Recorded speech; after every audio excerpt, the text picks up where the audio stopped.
Isang mapagpalang araw po sa inyong lahat. Ngayon po ay June 16, 2026, Martes ng ika-11 linggo sa karaniwang panahon. Ating pong unang pagbasa at pagninilay sa araw na ito ay hinango mula sa unang aklat ng mga hari, chapter 21, verses 17 to 29. Nang patay na si Nabat, sinabi ng Panginoon kay Elias na taga Tesbe, "Madali ka, puntahan mo si Haring Akab. Makikita mo siya sa Jezreel, sa ubasan ni Nabat. Naparoon siya upang kamkamin iyon.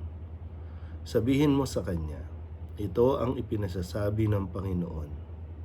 Isa kang mamamatay tao. Ngayon namay, pangangamkam ang ginagawa mo. Kung saan hinimod ng mga aso ang dugo ni Nabat, doon din hihimurin ng mga aso ang iyong dugo." Sinabi ni Akab kay Elias, "Narito ka na naman, mahigpit kong kaaway." Sagot naman sa kanya ni Elias, "Oo, hinanap kita uli sapagkat nagumon ka sa kasamaan. Malagim na parusa ang babagsak sa iyo.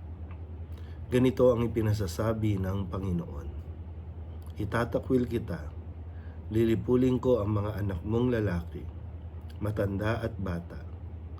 Parurusahan kita tulad ng ginawa ko sa angkan ni Jeroboam na anak ni Nabat at sa angkan ni Baasa na anak ni Ahayas. Sapagkat ako'y ginalit mo at ibinulid mo ang Israel sa pagkakasala. Ito naman ang sumpa laban kay Jezebel. Kakanin siya ng mga aso sa nasasakupan ng Jezreel. Sino man sa angkan ni Akab ang mamatay sa bayan ay kakanin ng mga aso. Sino mang mamatay sa bukid ay kakanin ng mga uwak. Dahil sa mga sulsol ni Jezebel, nagumon si Akab sa paggawa ng masama sa paningin ng Panginoon. Sumamba rin siya sa mga Diyos-Diyosan, gaya ng mga Amoreyo na pinalayas ng Panginoon pagdating ng bayang Israel sa lupaing iyon. Nang marinig ni Akab ang sinabi ng propeta, ginawak niya ang kanyang damit. Nagsuot ng sako at di hinubad iyon kahit sa pagtulog. Nag-ayuno siya bilang tanda ng malaking kalungkutan. Kaya't sinabi ng Panginoon kay Elias, "Hindi mo ba napansin kung paano nagpapakababa sa harapan ko si Akab? Sapagkat nagpakababa siya, hindi ko itutuloy ang parusa sa kanya habang siya'y nabubuhay. Ngunit pagkamatay niya, parurusahan ko ang kanyang angkan." Ang salita ng Diyos.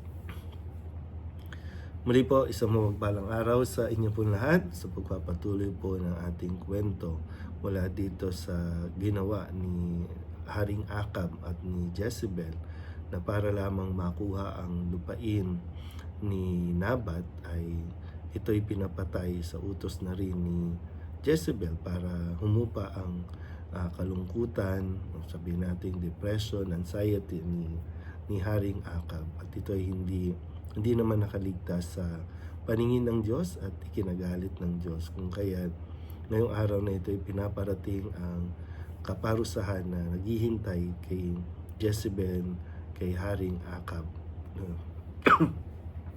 Ay magandang paalala ito, no? Lalo na sa mga sakim, para sa lahat ng mga hindi makontento sa kanilang lupain at gusto pang kamkamin ang iba pang lupain aralan sa kanilang mga kapritsyo, na ang inyong kasalanan ay mamamana o kakaroon ng dulot na hindi maganda sa mga lahi na inyong iiwanan. Kumaga, kaguluhan, yung dating blessing ay nagiging sumpa. Kaya sana po na habang may panahon pa kung paanong naging mahabagin ang Panginoon kay Haring Akab, no, sa kanyang pagpapakumbaba at pagsisisi, ito ay hindi naman po tinaligtan ng tuluyan ng Panginoon, bagkus ito ay nahabag din sa kanya. Pero yun nga po, ang sumpa ay mangyayari din, o yung kasalanan na ginawa natin, ang magdudusa ay ang mga anak. Kaya dito diba sabi, pagkamatay niya, parurusahan ang kanyang angkan.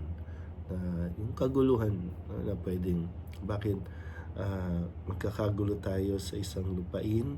Kasi hindi na natin alam, no, kung ano ang kwento. Minsan merong umaangkin ng isang lupain na hindi naman talaga sa kanila, no, dahil lamang sa pagiging ganid ng iba. Pero yun nga, dahil hindi na natin alam ang buong kwento, kaya nauwi na lang ito sa minsan patayan, sa pagsasampahan ng demanda, na talagang mas nagpapalayo at nagwawatak-watak sa isang pamilya. Kaya nawa, no, habang may panahon, pag nilayan natin yung mga ating mga nagagawa at kung ano ang posibleng maging epekto nito sa mga susunod na lahi. Muli po, isang mapagpalang araw sa inyo po lahat.